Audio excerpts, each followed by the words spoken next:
नमस्कार, good morning, Radhe Radhe, जय श्री कृष्णा, जय सिया राम।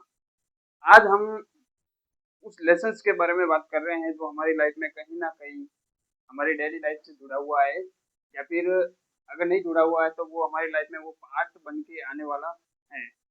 और वो है एक रिलेशनशिप्स के बारे में।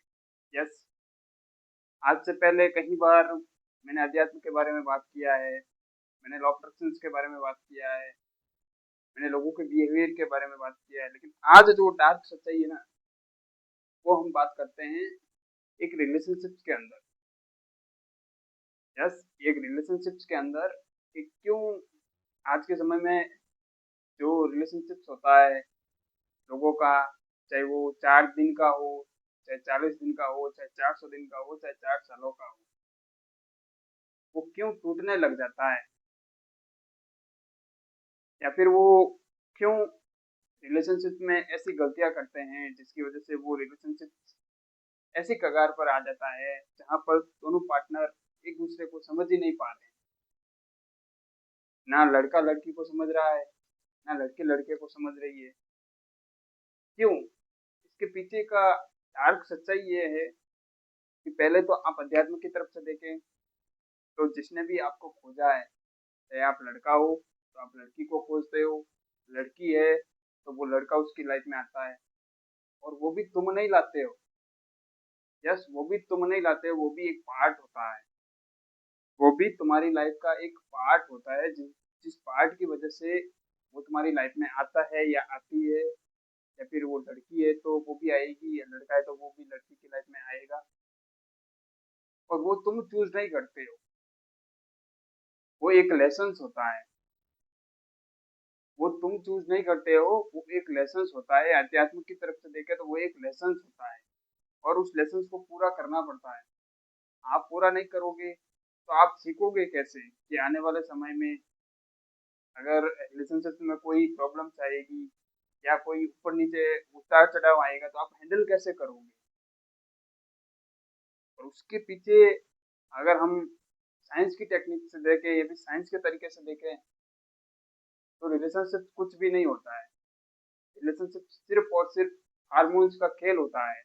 जो अभी 17 18 साल, 19 साल, 20 साल, 22 साल हो, तो 25 साल की एज में हम एक गर्लफ्रेंड बॉयफ्रेंड बनाते हैं ना, एक रिलेशनशिप में आते हैं ना, वो कुछ नहीं होता है। वो सिर्फ सिर्फ एक हार्मोन्स का खेल होता है।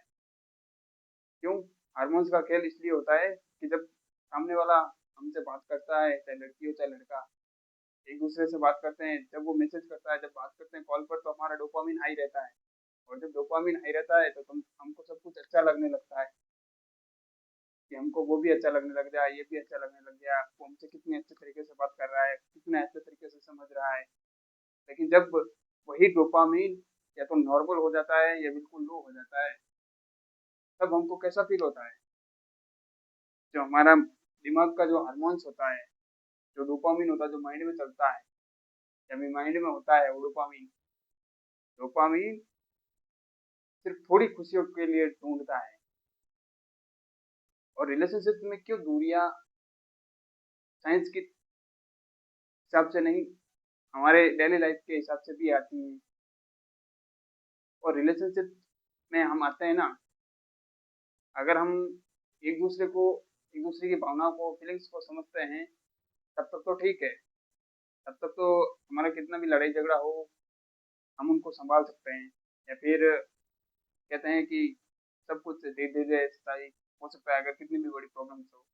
लेकिन जब तक तुम्हारा ईगो तुम्हारे रिलेशनशिप के बीच में आएगा, तब तुम्हारा वो रिलेशनशिप चलने वाला नहीं है। चाहे बोले कितना भी बड़ा हो, कितना भी लॉन्ग लॉन्ग टाइम का रिलेशनशिप हो, जब तुम्हारा तुम्हारे प्यार से बढ़कर तुम्हारा ईगो होगा, वो रिलेशनशिप नहीं चलने वाला। और एक बात का हमेशा ध्यान रखो कि किसी से बात करने की भीख मत मांगो, चाहे तुम लड़का हो चाहे लड़की। तुम किसी से बात करने की भीख मत मांगो, वैलिडेशन मत मांगो सामने वाले से कि सामने वाले के प्यार में तुम इतने पागल हो, या फिर सामने वाले को ऑनलाइन देखते या फिर कॉल आते तुम इतने पागल हो जाते हो, बहरे हो जाते हो, बावले हो जाते हो कि मान लो वो 9:10 पे तुमको मैसेज किया गुड मॉर्निंग का, या फिर कुछ भी मैसेज किया, तो तुम तुमको 9:11 पे हाथों हाथ रिप्लाई कर देते हो। क्यों रिप्लाई क्यों करते हो? क्या तुम्हारी ये इतनी ही वैल्यू थी? अगर सामने वाला अपनी औकात बता रहा है, फिर सामने वाला अपनी हिसाब से चल रहा है, तुमको इग्नोर कर रहा है, तो क्यों भाई ऐसे रिलेशनशिप में रहना है? अगर कोई प्रॉब्लम है तो सामने वाले को पूछो क्या प्रॉब्लम है, क्या मैं उसमें तुम्हारी हेल्प कर सकता हूँ? क्योंकि ये प्रॉब्लम शादी के बाद भी आने वाला है। अगर आप रिलेशनशिप में हो, अगर तो कहीं तुम्हारी शादी हो रखी है, रिलेशनशिप टूट गया है किसी न किसी कारणवश से, शादी के बाद कोई प्रॉब्लम आई तो आप कैसे हैंडल करोगे? इसलिए आज से ही हर चीज की लर्निंग लेना शुरू करो ना। आप रिलेशनशिप में हो, प्रॉब्लम्स को कैसे टेक अप करते हैं, कैसे हर चीज को मैनेज करके कैसे एक दूसरे को खुश रखा जा सकता है। और अगर सामने वाला पार्टनर कोई भी हो, लड़का लड़की, अगर चीट कर रहा है, अगर तुमको लग रहा है, तुमको लग गया कि चीट कर रहा है, या तुमको लग गया कि कुछ ना ऐसा हो रहा है जो मेरे फेवर में नहीं हो रहा है, तो एक काम करो, साइलेंट ट्रीटमेंट देना शुरू करो। वो साइलेंट ट्रीटमेंट ये है कि जब तुम उनका ना तो मैसेज का रिप्लाई करते हो, ना कॉल्स पर अटेंड करते हो, ना उनकी स्टोरी, इंस्टा स्टोरी देखते हो, ना फेसबुक स्टोरी देखते हो, ना व्हाट्सएप स्टेटस देखते हो, ना व्हाट्सएप का लास्ट सीन देखते हो, मतलब उनसे एक डिस्टेंस बना लेते हो। मैं पूरा खत्म होने का नहीं बोल रहा हूँ, मैं सिर्फ डिस्टेंस बनाने का बोल रहा हूँ। जब तुम उनको पूरी तरफ से डिस्टेंस कर देते हो, डिस्टेंस हो जाते हो, तब तुम्हारी वैल्यू उस सामने वाला की तरफ से बढ़ जाती है, तुम्हारी वैल्यू बढ़ जाती है सामने वाले की। और सामने वाले को तुम 24 घंटे के अंदर अंदर वो तुमको याद करता है। अगर लड़का ऐसा चीटिंग कर रहा है तो लड़का याद करेगा, अगर लड़की चीटिंग कर रही है तो वो लड़का लड़की जरूर पूछेगी क्या हुआ है। और ये डार्क सच्चाई है। जब तुम साइलेंट ट्रीटमेंट देते हो, साइलेंट ट्रीटमेंट देते हो, तब वो जरूर तुमको कहीं ना कहीं किसी ना किसी के माध्यम से जरूर तुमको कांटेक्ट करेगा। और साइलेंट ट्रीटमेंट में इतनी बड़ी पावर होती है कि सामने वाले को मजबूर कर देती है आपको अपने वापस प्यार में ये सब कुछ चीजें वापस नॉर्मल करने में।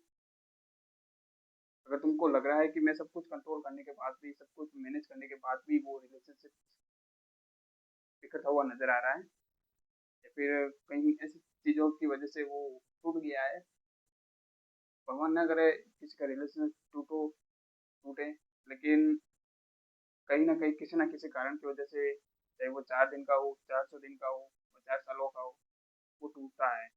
क्यों टूटता है? वो कारण छोटी मोटी प्रॉब्लम्स की वजह से ही होती है, ओवर थिंकिंग की वजह से ही होती है। अगर तुमको लग रहा है कि मैंने सामने वाले को पूरी कोशिश की समझाने की, मनाने की, लेकिन फिर भी वो सामने वाला नहीं मान रहा है, नहीं मान रही, तो वहां से हट जाओ। बिल्कुल वहां से अपना ध्यान हटा लो। अपना ध्यान सिर्फ खुद के ऊपर रखो, खुद को लव करो। एक बात तुम खुद बताओ, तुम रिलेशनशिप में थे 4 दिन, 40 दिन, 400 दिन या 4 साल, इतने दिनों में कभी खुद से प्यार किया है? कभी खुद से प्यार किया? कभी अपनी बॉडी से प्यार किया? अपने माइंड से प्यार किया? अपने घर वालों से प्यार किया जो तुमको चाहते हैं, जो तुम्हें वाकई में तुमको आगे बढ़ना देखना चाहते हैं? क्या तुम उनसे प्यार किया कभी? नहीं किया ना। क्योंकि कहाँ से करोगे? जहाँ तुम्हारा डोपामिन है, जहाँ तुम्हारा फोकस है, वहां तो पूरा वहां जा रहा है सामने वाले की तरफ से, तो कहाँ से करोगे? और एक चीज का आप ये ध्यान रख लोगे, या फिर एक चीज का सीख ले लोगे, तो तुम्हारी रिलेशनशिप में कभी दूरियां नहीं आएगी। या फिर कहीं ना कहीं अगर मान लो प्रॉब्लम्स भी आएगी तो आप उससे सीख लोगे। तो ये प्यार होता है ना, जो कम उम्र में होता है, या फिर बिना बिना लक्ष्य के होता है, या फिर हम जब कुछ नहीं थे तब हमारी लाइफ में वो सब कुछ होता है जो तुम चाहते हो, या फिर जो तुम सोच रहे हो वही होता है। वो हमारी एक लर्निंग फेस होता है। यस, वो एक लर्निंग फेस होता है, और लर्निंग फेस में ये सब कुछ जरूरी होता है सीखना। ये भी एक पार्ट है लाइफ का। अगर नहीं सीखोगे तो आगे आने वाले समय में मैरिड लाइफ में अगर कोई प्रॉब्लम आएगी तो टेकअप कैसे करोगे, हैंडल कैसे करोगे? हैं? कैसे हैंडल करोगे? तो ये भी एक पार्ट है, आपको सीखते चलते रहना है। लोग आएंगे, लोग जाएंगे, कुछ लोग तुमको सिखाएंगे, कुछ लोगों से तुम सीखोगे। और ये लाइफ है, चलता रहता है, लोग आते रहते हैं, जाते रहते हैं। बस एक चीज का ध्यान रखो कि खुद से प्यार करना सीखो, खुद के माइंड से प्यार करना सीखो, खुद की बॉडी के साथ प्यार करना सीखो। और जो तुम्हारे घर वाले हैं ना, जो तुमको चाहते हैं, जो तुमको आगे बढ़ना चाहते हैं, देखना चाहते हैं, सिर्फ उनसे प्यार करना सीख जाओ। उनसे प्यार करना सीख जाओ। क्यों यार किसी एक लड़की की वजह से, एक लड़के की वजह से तुम अपनी लाइफ को पूरा नेगेटिविटी माहौल में डाल रहे हो, ओवर थिंकिंग में डाल रहे हो? क्या मिल रहा है? अगर सामने वाला तुमको भाव नहीं दे रहा तो छोड़ो। नहीं दे रहे हो तो छोड़ो ना। क्यों वहां पर एनर्जी डाल रहे हो? क्यों तुम्हारा टाइम वेस्ट कर रहे हो? इससे तो अच्छा कहीं तुम बुक्स पढ़ते, कहीं योगा करते, कहीं जिम करते, कोई कोई काम करते, कोई जॉब करते, कोई बिजनेस करते, तो उसमें तुम स्किल सीख जाते। अगर रिलेशनशिप में तुमको दूरियां बढ़ने लग गई है, या फिर तुमको लाख कोशिश करने के बाद भी वो सामने वाली नहीं मान रही है, तो छोड़ दो। तुमने पूरी कोशिश कर ली ना। तुमने पूरी कोशिश कर, तुमने 100% कोशिश कर ली, देख के कि मैंने इतनी कोशिश कर ली लेकिन फिर भी मेरे हिसाब से नहीं होता है, तो छोड़ दो। वो सामने वाला तुम्हारे पास आ जाएगा, अगर वाकई में तुम्हारे प्रति कोई फीलिंग होगी तो। वाकई में तुम्हारे प्रति अगर कोई फीलिंग होगी तो वो सामने वाला तुम्हारे पास कहीं ना कहीं आ जाएगा। और रिलेशनशिप हमेशा अट्रैक्ट होता है, और वो भी डिटेच के साथ, अटैचमेंट के साथ नहीं। जब तक तुम सामने वाले से या सामने वाले से अटैच रहोगे, तब तक चीजें तुम्हारे हिसाब से नहीं होगी। तब तुम डिटेच रहोगे बिना प्रेशर के, बिना सामने वाले को प्रेशर दिए, तब तुम्हारा वो लॉन्ग रिलेशनशिप चलने वाला है, और लंबा भी चलेगा, शायद तुमको शादी तक ले जाए। लेकिन तब तक तुम सामने वाले से अटैच रहोगे कि ये मेरे से क्यों नहीं हुआ, मतलब ये मेरे मेरे कहने पर क्यों नहीं कर रहे हो, या मैं जैसे कहना चाहता हूँ तुम वैसा क्यों नहीं कर रहे हो, तुम कहाँ गए, कहाँ नहीं गए, तुम्हारा लाइफ सीन तो, मतलब वो छोटी छोटी चीजें, वो तुमको अटैचमेंट देती है। अटैच रहते हो तुम उन चीजों से। जब तक तुम अटैच रहोगे, तब तक तुम्हारी लाइफ में यही पैटर्न चलता रहेगा, लोग आएंगे, लोग जाएंगे, लोग तुमको सिखाएंगे। और जब तक डिटैच रहोगे कि जितना मैं स्वतंत्र हूँ जितना ही सामने वाला स्वतंत्र है, मुझे पूरा भरोसा है, तब तुम्हारा रिलेशनशिप लॉन्ग चलने वाला है, और ये चलेगा, आने वाले समय में ये चलेगा। और आखिरी में एक ही बात कहना चाहता हूँ, खुद से प्यार करो, खुद को समझो, खुद की वैल्यू करो। जब तुम ये करने लग जाओगे, लोग तुम्हारी वैल्यू करेंगे, तुमसे प्यार करेंगे। जब तो तुम खुद से ही प्यार नहीं करोगे, खुद की वैल्यू नहीं करोगे, तो लोग तुम्हारी वैल्यू कहाँ से करेंगे? लोग तुम्हारा तुमको तुमको तुमसे प्यार कहाँ से करेंगे? तो आज से खुद से प्यार करना सीखो।